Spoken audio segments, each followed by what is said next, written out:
मैं आपका धन्यवाद करता हूं सभापति महोदय और मेरी पार्टी का धन्यवाद करता हूं कि मुझे इस बिल पर बोलने का मौका दिया और मैं इसके समर्थन के लिए यहां पे खड़ा हूं।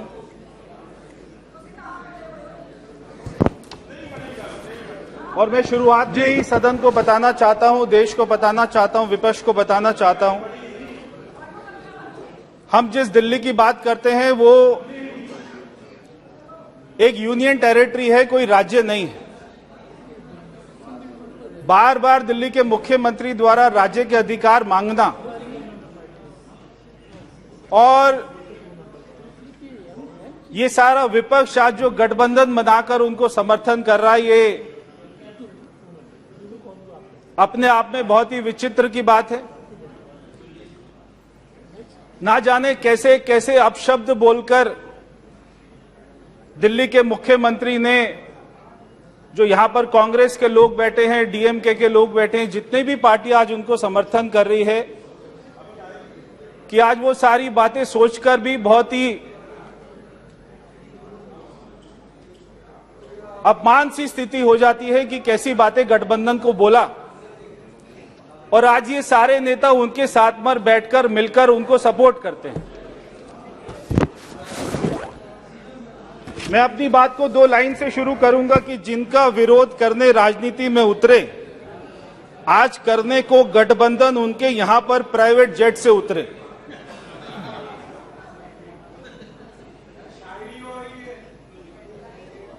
आज ये पंजाब के मुख्यमंत्री के साथ में सारे राज्यों में जाकर दिल्ली के मुख्यमंत्री दिल्ली की स्थिति को नहीं संभाल रहे, मगर वो सारे राज्यों में जाकर और वो ऐसे प्रधानमंत्री जी को हराना चाहते हैं जो प्रधानमंत्री जी आज हमारे देश के गरीबों की चिंता कर रही है, जो आज तक कभी कांग्रेस ने 60 सालों तक नहीं करी।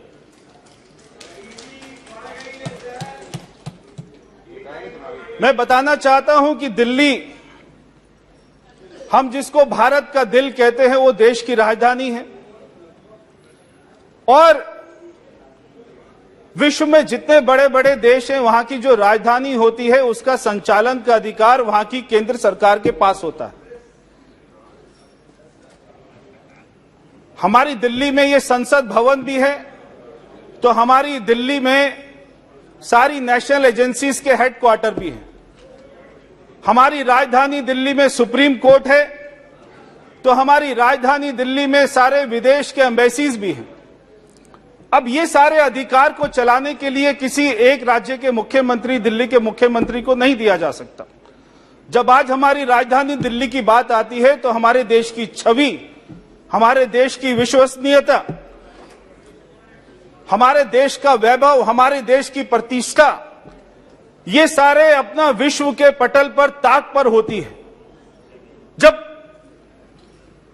देश का ऐसा कोई जिला नहीं है जहां के लोग दिल्ली में नहीं रहते, तो आज हम दिल्ली को मिनी इंडिया भी कहते हैं, इसमें कोई गलत बात नहीं। डॉट लगा बीच में, धब्बे हैं, भारत भारत ही रहेगा। मगर बार बार दिल्ली के मुख्यमंत्री को हम ये कहते हुए सुनते हैं कि मुझे राज्य के अधिकार चाहिए, ट्रांसफर पोस्टिंग के अधिकार चाहिए। एक आदमी दुकान पर जाता है टीवी खरीदने के लिए और वो वहां पर सारा मुआयना करके बोलता है मुझे ये वाला टीवी खरीदना है। वो दुकानदार बोलता है आपको नहीं देना ये वाला टीवी, और वो अगले दिन फिर जाता है मफलर पहनकर, फिर कहता है मुझे ये वाला टीवी चाहिए, तो वो दुकानदार फिर से मना कर देता है। वो अगले दिन फिर जाता है टोपी पहनकर, मफलर पहनकर, मुझे ये वाला टीवी चाहिए, वो दुकानदार फिर से मना कर देता है। तो वो आदमी पूछता है कि आप ये मेरे को क्यों नहीं बेच रहे? वो दुकानदार कहता है ये टीवी नहीं है, ये माइक्रोवेव है। तो ये दिल्ली का मुख्यमंत्री बार बार कहता है मुझे राज्य के अधिकार चाहिए। ये राज्य नहीं है, ये देश की राजधानी है और हमारी यूनियन टेरिटरी है। हमारी दिल्ली में कोई भी सर्विस कमीशन नहीं है, हमारी दिल्ली का कोई भी कैडर नहीं होता। सारे आईएएस आईपीएस ऑफिसर को यूटी कैडर के बोले जाते हैं। और हमारे देश की जो 8 हमारी यूटी हैं, दिल्ली के अधिकारी सारे यूटी में सर्विस करते हैं। अब एक किसी राज्य के मुख्यमंत्री को सारे राज्यों का सारी यूटी का अधिकार दे देना कि हमारे दिल्ली के अधिकारी का ट्रांसफर दिल्ली के मुख्यमंत्री लक्षद्वीप में करेंगे और वो जम्मू कश्मीर में करेंगे, लद्दाख में करेंगे, ऐसा कैसे हो सकता है? तो ये संभव ही नहीं हो सकता। वो जो अधिकार मांगते हैं वो क्यों मांगते हैं? वो अधिकार इसलिए मांगते हैं कि आज उनके जो उप मुख्यमंत्री हैं वो पिछले 6 साल से 6 महीने से जेल में हैं। आज जो उनके स्वास्थ्य मंत्री हैं वो पिछले 1.5 साल से जेल में हैं। आज वो जिस कोर्ट की बात करते हैं वही कोर्ट उनको जमानत नहीं देती है। 1.5 साल से जो स्वास्थ्य मंत्री सड़ रहा है वहां पर, वो कौन से आरोप में गया? वो हवाला के आरोप में गया। और जो दिल्ली का उप मुख्यमंत्री है वो शराब घोटाले में जेल में गया। और एक इनका मंत्री एक महिला की इज्जत लूटकर राशन कार्ड के नाम पर, और वो जेल गया। तो ऐसे इनके मंत्री जो आज जेल में जा रहे हो और जिनको कोर्ट जमानत नहीं दे रही, ऐसी सरकार दिल्ली में बैठी हुई है। ये वही सरकार है जो 2013 में मैं भी विधानसभा का चुनाव लड़ा था, मैं भी विधायक बना, और ये कांग्रेस के साथ में समर्थन कर कर दिल्ली के मुख्यमंत्री केजरीवाल ने कहा कि मैं अपने बच्चों की कसम खाता हूं कांग्रेस का समर्थन नहीं लूंगा, मगर कांग्रेस का समर्थन लेकर सरकार बनाई। और वो सरकार क्यों गिराई? जन लोकपाल करके कि मैं जन लोकपाल लेकर आ रहा हूं, वो मुद्दे पर सरकार गिरा दी। मगर आज 8.5 साल हो गए दिल्ली में जन लोकपाल नहीं आया है। ये इतना झूठा व्यक्ति है आज जो दिल्ली के लोगों को मिला है। और ये सदन को जानकर बहुत ही हैरानी होगी कि दिल्ली के मुख्यमंत्री 8.5 साल से सरकार में हैं। 8.5 साल से वो 8 बार भी अब अपने सचिवालय नहीं गए। 8 बार भी वो सारे आईएएस ऑफिसर को अपने घर पर बुलाते हैं। और एक बार उन्होंने दिल्ली के जो पहले मुख्य सचिव रहे अंशु प्रकाश जी, रात को उनको अपने घर पर बुलाकर अपने विधायकों द्वारा उनकी पिटाई कराई। आज भी वो केस चल रहा है। तो क्या कोई सोच सकता है एक मुख्यमंत्री अपने मुख्य सचिव को पीटता हो? एक मुख्यमंत्री आईएएस ऑफिसर को बुला के उनकी बेइज्जती करता हो और वहां पर उनको गालियां देता हो, और फिर ये बात करते हैं कि आईएएस ऑफिसर की ट्रांसफर पोस्टिंग का अधिकार हमें मिलना चाहिए। जब दिल्ली में कोविड आया तो ये वही मुख्यमंत्री है दिल्ली के जिन्होंने हमको संभालने की बजाय, गरीब लोगों को संभालने की बजाय, यूपी बिहार के लोगों को संभालने की बजाय लाखों लोगों को बॉर्डर पर भेज दिया मरने के लिए कि आप अपने अपने राज्य चले जाइए। वो तो हमारी सरकार थी, हमारे गृह मंत्री जी थे, हमारे प्रधानमंत्री जी थे जिन्होंने दिल्ली में हॉस्पिटल बनाए, हमारे लोगों को वैक्सीन दी, हमारे लोगों को इंजेक्शन दिया और आज हमारे दिल्ली के लोगों की जान बचाई। वरना दिल्ली के मुख्यमंत्री ने हमको अपना मरने के लिए छोड़ दिया था। और क्या बोलते हैं दिल्ली के मुख्यमंत्री? वो कहते हैं कि बिहार के लोग तो केवल 500 रुपए का टिकट लेते हैं, दिल्ली में आते हैं, लाखों का इलाज करते और चले जाते हैं। जो आज ये नीतीश कुमार जी के आदमी बैठे हैं, यहाँ पे सांसद बैठे, मैं उनसे पूछना चाहता हूं, आपने कभी दिल्ली के मुख्यमंत्री से कहा कि आप हमारे बिहारियों के लिए ऐसा क्यों बोलते हैं?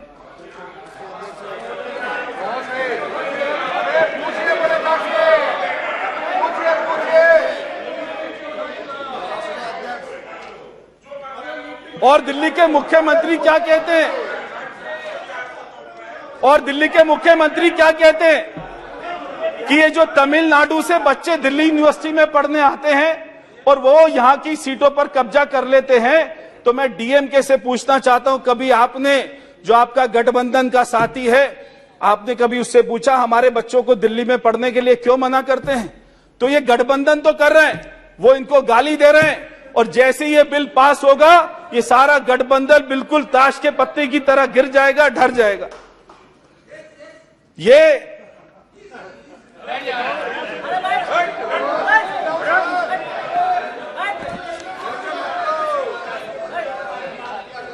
एक दिल्ली के मुख्यमंत्री कहते हैं हमारे दिल्ली पुलिस के सिपाही, हमारे दिल्ली पुलिस के अधिकारी जो उनकी सुरक्षा भी करते हैं, उनके मंत्रियों की भी सुरक्षा करते हैं, दिल्ली का मुख्यमंत्री कहते हैं कि दिल्ली पुलिस के ठुल्ले, अगर ऐसा कोई शब्द का प्रयोग करेगा तो क्या कोई आईपीएस ऑफिसर उसके अंदर में काम कर सकता है? क्या हम उसको अधिकार दे सकते हैं दिल्ली पुलिस को संभालने के लिए? ये हमारे दिल्ली में सबसे पहले विधानसभा का चुनाव हुआ 1993 में, और उसके बाद से जब तक केजरीवाल जी मुख्यमंत्री नहीं बने तब तक कभी किसी सरकार ने शिकायत नहीं करी। हमारे यहां पर बीजेपी की सरकार रही तो ऊपर कांग्रेस की और हमारी दिल्ली में कांग्रेस की सरकार होती थी, ऊपर हमारे अटल बिहारी वाजपेयी जी की बीजेपी की सरकार होती थी, मगर आपस में कभी कोई नहीं लड़। ये पहली बार 2014 के बाद हुआ कि दिल्ली के मुख्यमंत्री जो अपने झूठे वायदे करके पूरे नहीं कर पाए, वो अपनी विफलता के कारण में एलजी को दोष देते हैं, प्रधानमंत्री को दोष देते हैं, और उन्होंने आज तक कोई काम नहीं किया। उन्होंने कहा था मैं 500 स्कूल बनाऊंगा, एक भी स्कूल नहीं बनाया, और वो कहते थे 50 कॉलेज बनाऊंगा, एक भी कॉलेज नहीं बनाया, और उन्होंने कहा था 20 हॉस्पिटल बनाऊंगा, एक भी हॉस्पिटल नहीं बनाया। तो जब भी चुनाव आता है तो बड़ा बड़ा वो वायदा करते हैं मैं अपना बिजली दे दूंगा, पानी दे दूंगा, तब कोई उनको ऑफिसर नहीं रोकता, तब हमारे उपराज्यपाल उनको नहीं रोकते, मगर जब वो काम नहीं कर पाते तब वो उपराज्यपाल का प्रधानमंत्री जी का बहाना लेते हैं। तो आज तो ये हालत हो गई है कि आज इनकी सारी सरकारी जेल में है, क्योंकि घोटालों में इतना कमा लिया है कि अब तिहाड़ जेल को ही अपना पार्टी का कार्यालय बना लिया है। सारे मंत्री जेल जा रहे। मैं अध्यक्ष जी